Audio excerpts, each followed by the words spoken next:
Welcome to Fair Use. In this video, we will explain the conversation summary function of real-time translator desktop version. The conversation summary function generates summaries from the real-time translator's conversation history files. Previously, reviewing meeting records from these files required a significant amount of time to understand. However, this issue is resolved by the conversation summary function. Additionally, since the feature utilizes Azure OpenAI GPT-4, you can rest assured that there is absolutely no secondary use of your data.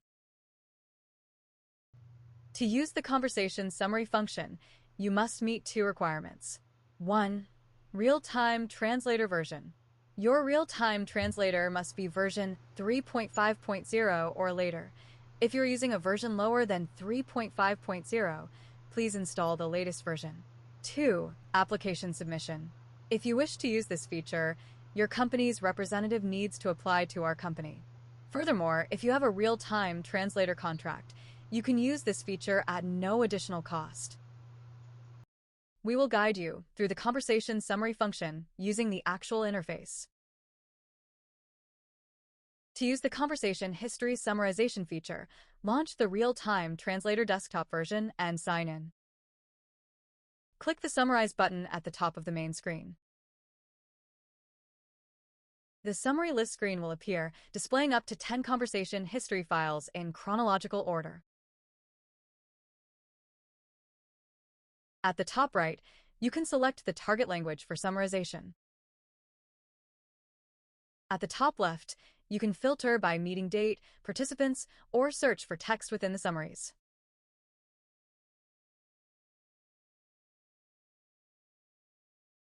Click information next to a conversation history file to view the file name.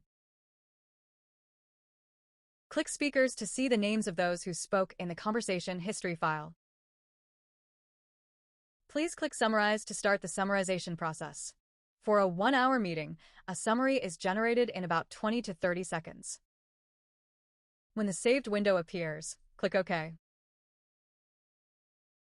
The summarized content is saved as a text file in the same folder as the conversation history file.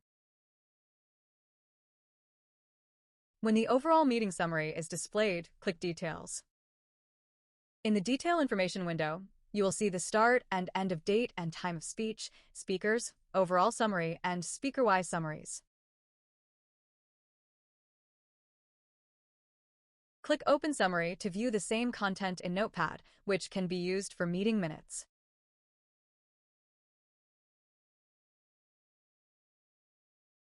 To access the original conversation history file, click Open Chat History.